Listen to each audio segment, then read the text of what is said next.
Individual house hold latrine அப்படின்ட்டு ஒரு program இருக்குது. வீட்டுக்கு வந்து கழிப்பறை கட்டி கொடுக்கக்கூடிய திட்டம். இந்த திட்டத்தில் முறைகேடு நடந்திருக்குன்ட்டு நாங்களே எக்ஸ்போஸ் பண்ணியிருக்கோம் எவிடன்ஸோட. சரியா?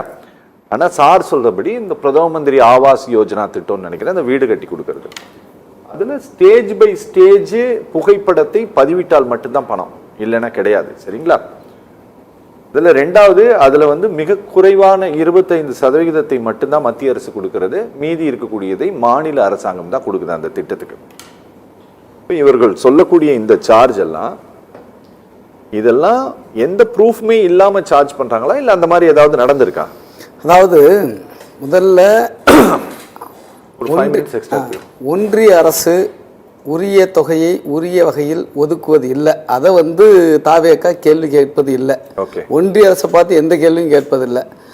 ஆனால் வந்து முறைகேடு நடக்கிறதா என்று கேட்டால் நடக்கிறது. அது எங்கே நடக்கிறது என்பது தான் இங்கே கேள்வி. நான் அதுக்கு பதில் சொல்கிறேன். எங்கே நடக்குதுன்னா, முதலமைச்சர் லெவலில் இது ஊழல் நடக்கிறது இல்லை, அமைச்சர் லெவலில் ஊழல் நடக்கிறது இல்லை. இந்த திட்டத்தில் வந்து நேரடியாக ஊராட்சி மன்றங்களுக்கு தான் ஒதுக்கப்பட்டு ஊராட்சி பஞ்சாயத்து அடிப்படையில் தான் பணம் கொடுக்கப்படுகிறது. அங்கே வந்து அவங்க கமிஷன் வாங்குறாங்கன்னா, அதில் திமுக மட்டும் ஊராட்சி மன்ற தலைவர் இல்லை, அண்ணா திமுகவும் இருக்கிறாங்க, இன்னும் இதர கட்சிகளை சார்ந்தவங்களும் இருக்கிறாங்க. அது கீழ்நிலையில் நடக்கிற மக்கள் மன்றம் கூட இருக்கிறாங்க, சில இடங்களில் ஜெயிச்சிருக்காங்க. அங்கே கீழ்நிலையில் ஒன்று கவுன்சிலர் அது இவங்க இருக்காங்க பாருங்க. இவர்கள் லெவல்ல நடக்கிற இவர்கள் லெவல்ல நடக்கிற இந்த விஷயம் இதுக்கும் திமுக அரசுக்கும் நீங்க கனெக்ட் பண்றதுங்கிறது தவறான விஷயம். ஒண்ணு ஆமா, இதான் நடக்கிறது நான் சொல்றேன், நீங்க மறுக்க முடியாது.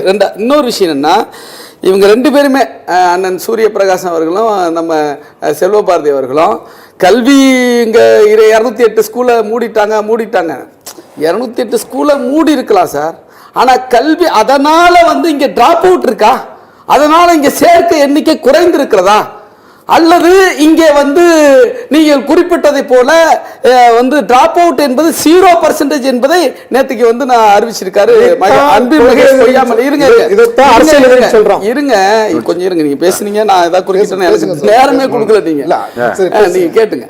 அப்போ டிராப் அவுட்ங்கிறதே இல்லை. உயர்கல்விக்கு இன்னைக்கு எல்லாரும் ஆர்வமா போறாங்க, அதிகரிச்சிருக்கு. இந்த திமுக ஆட்சி வந்த பிறகு, திராவிட மாடல் ஆட்சி வந்த பிறகு உயர்கல்விக்கு அவர்கள் உரிய வழிவகைகளை செஞ்சிருக்கிறாங்க. 2000 வந்து பெண் மாணவர்களுக்கு கொடுக்குறாங்க, மாணவர்களுக்கு வந்து உதவித்தொகையை வந்து கொடுக்குறாங்க. இது இப்பொழுது உருவாக்கப்பட்டது. அது மட்டுமல்ல, வந்து சிறு வயதிலே சிறார் வேலைக்கு போறாங்க, சாப்பாடு இல்லாமல் வந்து வருமானம் இல்லாமல். அப்படிப்பட்ட குழந்தைகளை வந்து மனதில் வைத்து காலை உணவு திட்டம், மிகச்சிறந்த அற்புதமான திட்டம், இன்றைக்கு இந்தியா முழுக்க உலகமே பாராட்டக்கூடிய திட்டத்தை கொஞ்சம் இருக்கு எல்லாத்துக்கும் டீல் பண்ண பேசாம இருங்க.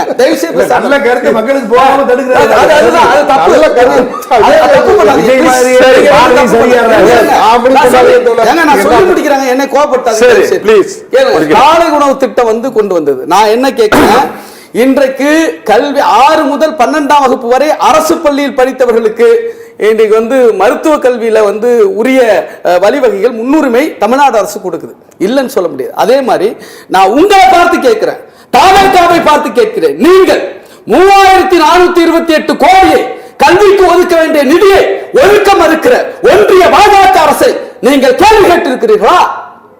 எங்கே போனது உங்களுடைய குரல்? ஏன் நீங்கள் கேள்வி கேட்கவில்லை? அதுபோல இன்னைக்கு 4 தொகுப்பா வந்து தொழிலாளர் சட்டத்தை கொண்டு வந்திருக்கான். இன்னைக்கு கார்பரேட்டுக்கு ஆதரவா கிட்டத்தட்ட 29 சட்டங்கள் இன்றைக்கு ரத்து செய்யப்பட்டு வெறும் 4 சட்டங்களாக சட்ட தொகுப்புகளாக கொண்டு வந்திருக்காங்க. அங்க வந்து தொழிலாளர்கள் உரிமை மறுக்கப்படுகிறது, தொழிலாளருடைய இழப்பீட்டு உரிமை மறுக்கப்படுகிறது, அங்க வந்து பெண்களுடைய உரிமை மறுக்கப்பட்டிருக்கிறது. பெண்களை பொறுத்தளவுக்கு இரவு 7 மணிலிருந்து விடியகால 6 மணி வரை கடுமையான வேலைகளிலே பணிகளிலே ஈடுபடுத்தலாம் என்று சொல்கிறது. அங்கே அங்க ஒப்பந்த தொழிலாளர்களுக்கு, அமைப்பு சாரா தொழிலாளர்களுக்கு பாதுகாப்பு இல்லை, மருத்துவ பாதுகாப்பு இல்லை. இது குறித்து விஜய் அவர்கள் கேள்வி கேட்டாரா? ஏன் கேள்வி கேட்கவில்லை? ஏன் பாஜகவை பார்த்து நீங்க ஊழலை பற்றி பேசுறீங்களே? உங்க விஜய் வீட்டுக்கு ரைடு வந்த அருண்ராஜ் தானே உங்களுக்கு இப்ப கட்சி பொறுப்பாளர்? அருண்ராஜ் யார்? உங்க வீட்டுக்கு ரைடு வந்தாரா இல்லையா? நீங்க வரி கட்ட மறுத்தீங்கன்னு சொல்லி வழக்கு இருக்கா இல்லையா? நீங்கள் ஊழல் பற்றி பேசலாமா? இன்றைக்கு மதுவை இருங்க மதுவை நீங்க வந்து ஒழிக்கிறீங்க. மதுவை ஒழிக்க வேண்டும் என்பது எங்களுடைய நோக்கம், எங்களுடைய கொள்கை. இருங்க நீ இதெல்லாம் பதில் கூட எல்லாருக்குமே இருங்க சார், பதில் சொல்லுங்க.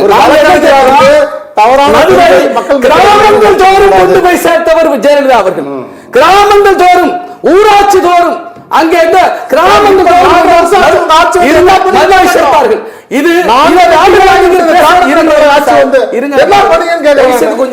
அடுத்த கேள்வி நான் கேட்கிறேன்.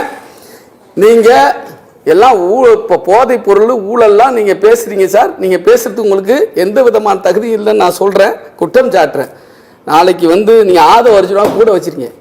உங்களுக்கு வந்து எப்படியெல்லாம் இந்த கூட்டங்கள் நடக்குதுன்னு எங்களுக்கு எல்லாம் தெரியும். இன்னைக்கு வந்து நாளைக்கு இந்த லாட்டரியை இன்னைக்கும் தன்னுடைய தொழிலாக ஆதவ அர்ஜுனா குடும்பத்தினர் செய்கிறார்கள். ஆதவ அர்ஜுனாவுக்கு அவருடைய மாமனார் மார்டின் அவர்கள் இன்றைக்கு பக்கத்துணையாக உற்றத்துணையாக இருக்கிறார். அவர்தான், அவர் மூலமாகத்தான் இன்றைக்கு உங்களுக்கு பல்வேறு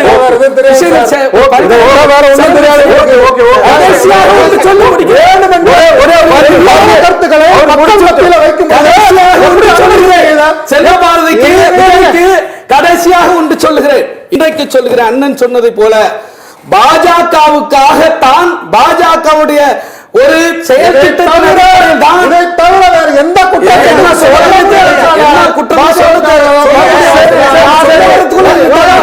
ஒரே ஒரு விஷயம் கொஞ்சம்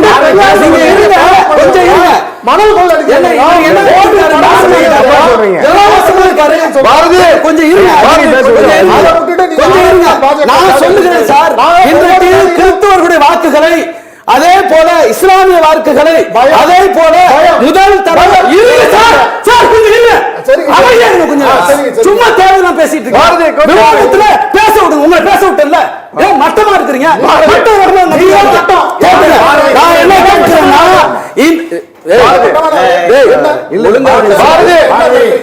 பேசிட்டு குறுக்கிடாது சொல்றேன்.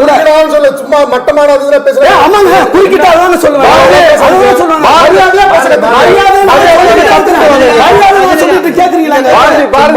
கொஞ்சம் மரியாதை சொல்லிட்டு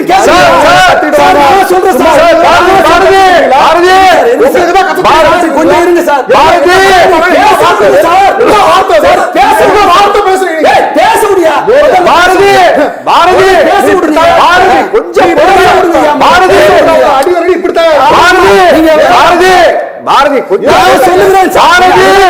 என் கருத்து வரக்கூடாது நினைக்கிறீங்க. நீங்க என் கருத்து வரக்கூடாது,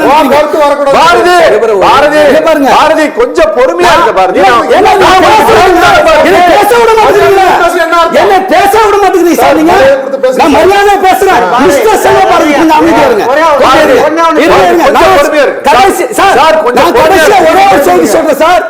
இன்றைக்கு பாஜக பெற்றெடுத்த குழந்தை தான் பாஜக. பாஜகவை வெற்றி பெற செய்வதற்காக, பாஜக அஜெண்டாவுக்காக உருவாக்கப்பட்ட கட்சி தான் தாவேகாவும் விஜய். யாரும் பேசாதீங்க, சொல்லுங்க பாரதி, நான் முடிக்கிறேன். நீங்க பேசுங்க, நான் முடிச்சறேன். இவர்களுக்கு இல்ல, அன்பு சகோதரர் ரஜினிகாந்த் கேட்டாரு திருப்பரங்குன்ற விஷயத்துல ஏன் பேசலன்னு. ஏன் தலைவர் வந்து அமைதி காத்து கொண்டிருக்கிறாங்கிறதுக்கு பதில வந்து அவர் அண்ணன் சொல்லிட்டாரு. என்ன சொன்னாரு, வலதுசாரி கிறிஸ்துவ மிஷினரி தான் அவருன்னு சொல்லி இவங்க ரெடியா இருக்காங்க. ஒரு ட்ராப், ஒரு பொறி வச்சு விஜய் இதுல வாயை திறப்பாரா, இதுல போட்டு அவரை வந்து அவருக்கு ஒரு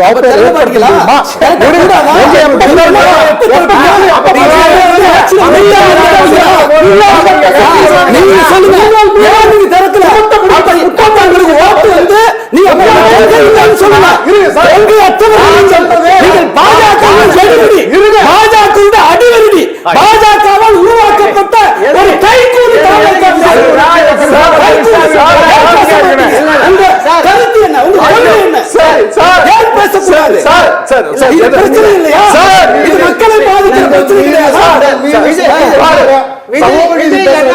சொல்றதுக்கு, அறிவுரை சொல்றதுக்கு நமக்கு யாருக்கும் தகுதி கிடையாது. அவர் வந்து என்ன பேசணும், பாஜக ஒவ்வொரு கூட்டத்திலும் ஒவ்வொரு மூழ்கிட்டு இருக்காங்க.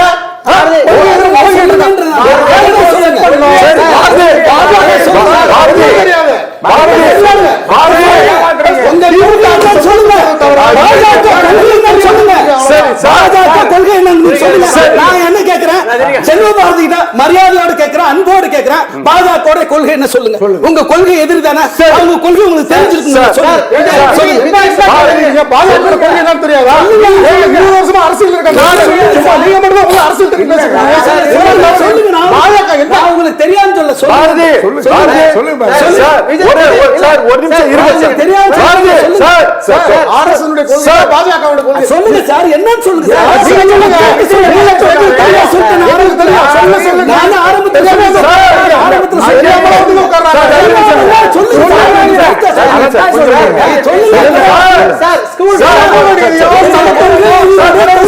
சார் கொஞ்சம் பொறுமையா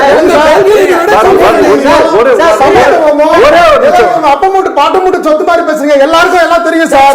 தெரியாம நீங்க வந்து உட்கார்ந்துட்டீங்க. கார்ப்பரேட் போட்டு சமாளி பேசுறீங்க சார். நான் நிகழ்ச்சியை முடிக்கிறேன்.